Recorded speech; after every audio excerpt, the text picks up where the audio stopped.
y'all, I am Diana from Money Boss Mama, and in this video I am going to be giving away all of my tips on how I paid off over $27,000 in debt as a young single mom. So grab your notepads, grab your pen, grab some popcorn, and let's get into it. Okay, so just a little bit about me and my journey. I started my official debt-free journey in September of 2016, and I was extremely low income at that time. Like, I was broke. I had no money, and when I started, I realized that it wasn't a lot of people that looked like me doing this thing, and so it was really hard to connect to their journeys and find someone to look up to, because I was a young black single mom, and the people that I found that were out here in the personal finance community,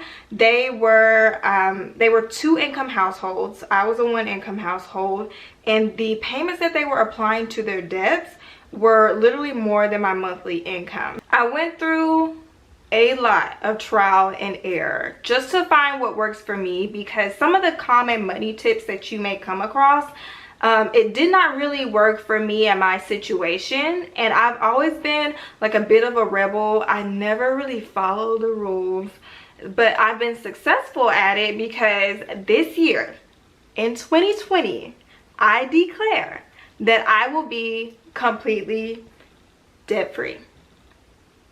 And so I feel like I'm pretty dang good at this. And going back to my journey in the beginning, as I continued to learn and my financial literacy increased, I made it my duty. Like, I feel like it is my calling. Like, this, I did not stumble on this journey for like completely no reason. Like, this was my purpose, because it has allowed me to build a platform through my blog that has allowed me to build a community and touch so many other women who are starting on this journey, or who have been on this journey for a while and have not really been successful. So I made it my duty to share all of my tips, give them resources, products, whatever I need to do, and actionable steps that they can take to get them to where they need to be. Which leads me to my first tip, number one, and that is do the mindset work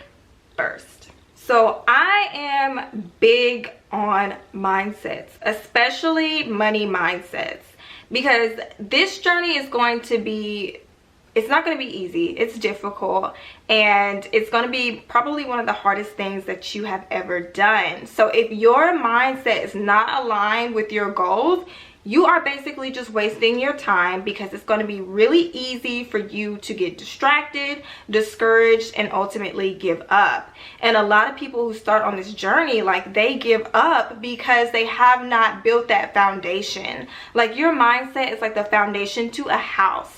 You have to have a solid foundation to build that house on, because if not, like, it's going to crumble. It's going to come falling down. You may get the house built, but ultimately it's not going to be stable, and it's going to collapse, and all your hard work is going to be down at ground zero. So your mindset, a lot of people don't realize that your mindset controls everything. Like, it controls your perception of the world, the people around you, yourself, and your thoughts create your feelings. Your feelings then create the action that you take, and the action that you take creates your results. So your results, which are in turn your reality, is controlled by your mind. If you can get your mindset down, like, you literally, nothing is off the table. If you tell yourself that you can't do it, then you're right. Because what incentive do you have to go on this journey if you've already declared the outcome? Like, it makes literally no sense to do something if you know you're going to fail at it, right? So it's the same thing with paying off debt. Stop telling yourself that you can't do it and just get started. And literally, y'all, once I mastered my mind, like, once I got my mindset down on lock, I became a beast. I know how to use my mind to master my money, and I literally would not be here making this video right now if I had not taken this step. I'm gonna stand up for this one, because girl, you need a budget. Third thing that I did was I created and stuck to a budget. I'm still on a budget because I am not completely debt free. I have over $7,000 left to go, but budgets get such a bad reputation. And that is because people automatically assume that you are cheap, that you cannot have fun. It's like when I tell someone I'm on a budget, their face begins to scrunch up, their nose flares up, and I can just see on their face that they are thinking that I am some cheap, boring person. But in reality, all you're doing is telling your money what it needs to do for you. You're telling your money where it needs to go and what to do. Like, that's it. It's just a financial plan. It's a plan that you made for your finances. So you know where your money is going versus wondering where your money went. I literally cannot tell you how many messages I get from people who are like, I don't know where my money is going. So if that is you, then you need a budget like yesterday, because 9 times out of 10, your money is going somewhere that it should not be going, like food. And I'm guilty. Sometimes I like to go out to eat, but I budget for it.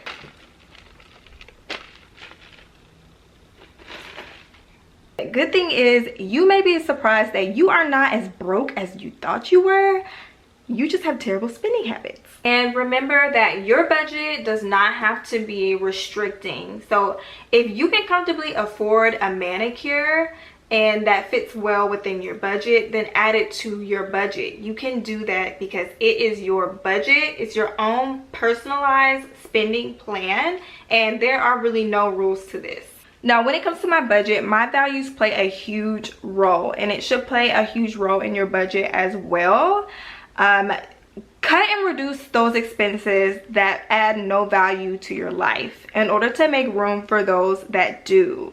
For me, saving and paying off debt are 2 of my main goals. So that's where most of my money goes versus going to my nails, clearly, and going to my hair. Disclaimer about my hair, I actually did these myself watching YouTube tutorials. So no, I did not pay anyone to do these. Now, I won't lie. Sticking to a budget is not easy. It is tough, especially if you're transitioning from being a spender, because now you are limiting yourself to a certain amount for specific expenses. So it's going to take a lot of discipline, and you may go through many budget fails before you actually get it right.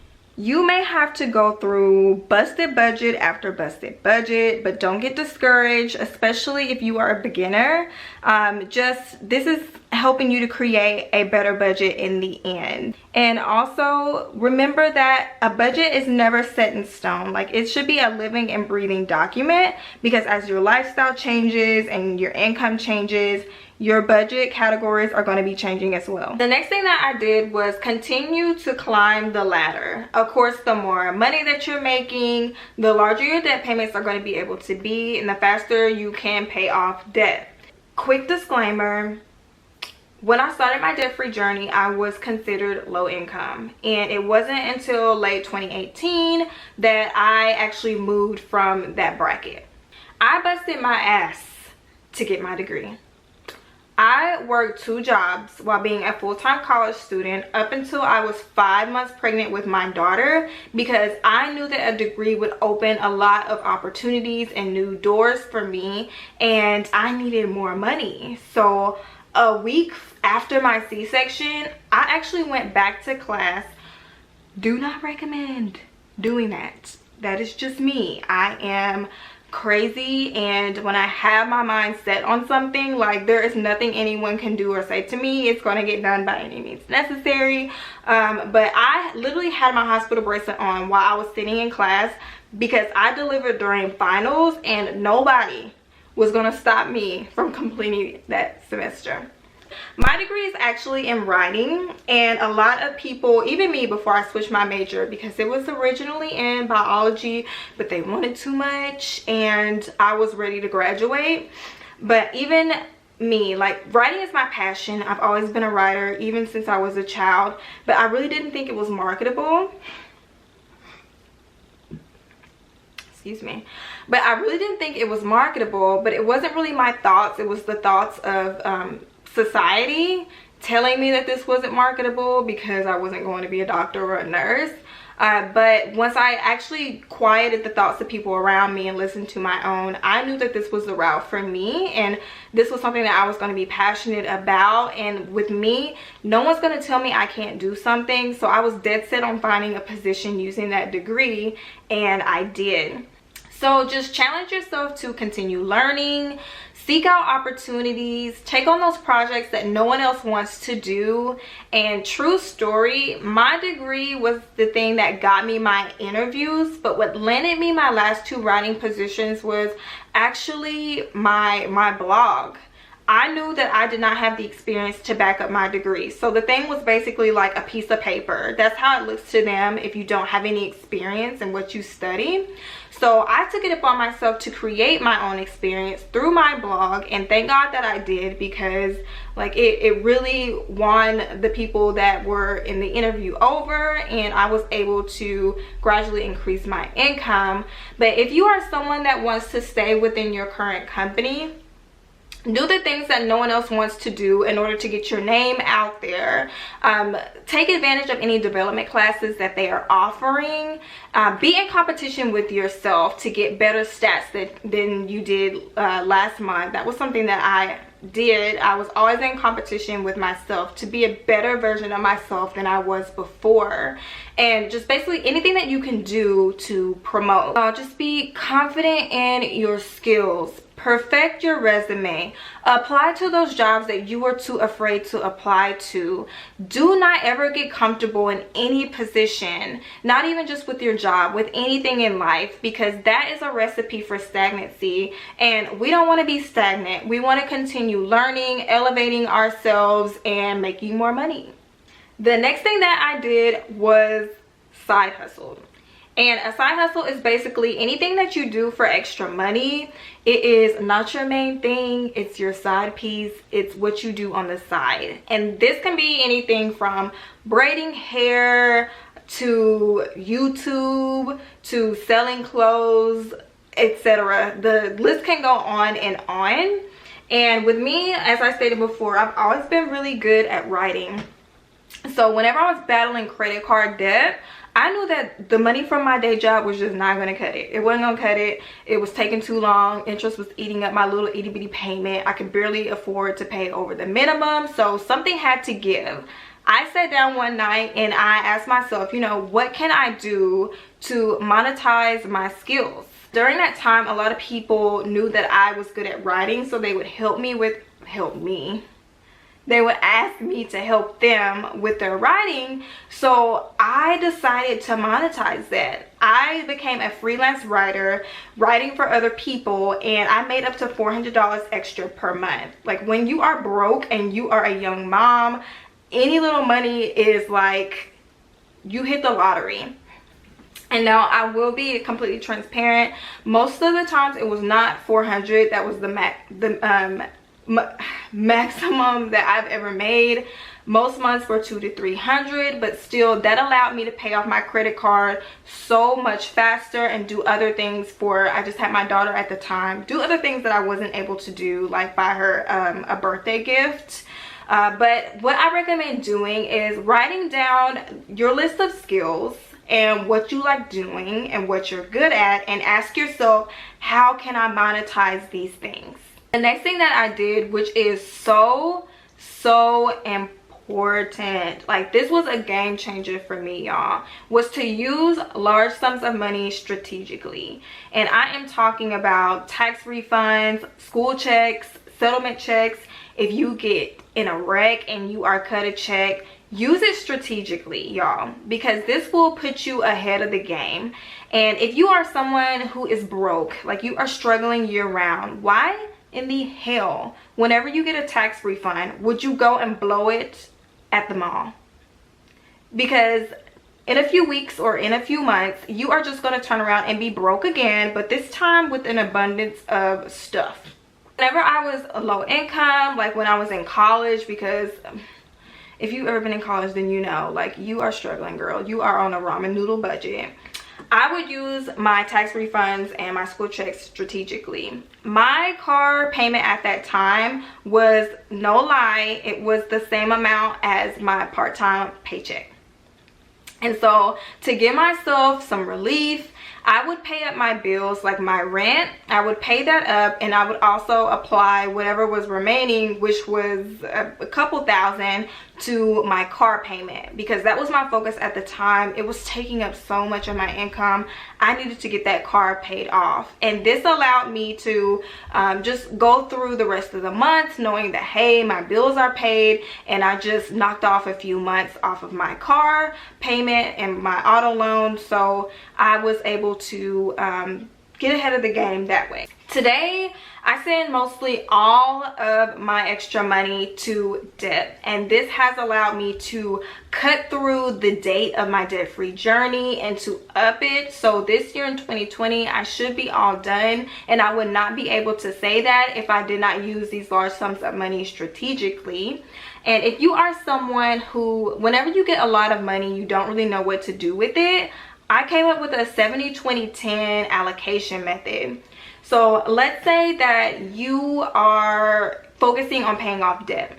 That means you would take 70% of your tax refund or whatever it is that you received, and you would apply it to your debt payments. And you would take 20% and you would apply it to your savings, and then you're going to take that 10% and use it for personal use, whatever you want to use it for, because I'm not an advocate for depriving yourself. I will never be that person to tell you to stop going to Starbucks. I feel like it's very, very important to still do for yourself, because if you deprive yourself and you don't allow yourself to have any joy in your life, like, that takes such a mental toll on you, and this journey is already mentally challenging, so you're not going to have that motivation and inspiration that you need to keep going. And also, if you deprive yourself, the moment you start swiping again, you're not going to be able to stop. Next time you receive money, just ask yourself, you know, what was it that I was struggling with last year? What was it that went wrong last year that I can now use this money to help protect me from? All right. I had to stand up for this one because it's that important. Last but not least, stay consistent. Y'all, consistency is key. You have to stay the course. Paying off debt is not linear. It's more like a bunch of zigzags. You may go into more debt. You may have life knock you on your ass. You may have unexpected expense after unexpected expense, but keep going. Paying off debt is like working out. In the beginning, it's hard, it sucks, it doesn't feel good, we don't want to do it. But if you stay consistent, then you're going to start seeing results, and then you are going to get into the habit of going and working out. And in turn, like, it may turn into something that's actually enjoyable. It's second nature, like, it's a habit, and it's not going to be as difficult as it was before. And transparency moment, I have gone into more debt. My car coughed all 2019. I have had unexpected expense after unexpected expense knock me on my ass, but I did not give up. Like, I stayed consistent. I stayed the course. And consistency and dedication, whether you realize it or not, they go hand in hand. So they are there to carry you through those moments when you just feel weak and you feel like you cannot go on and you can't do this.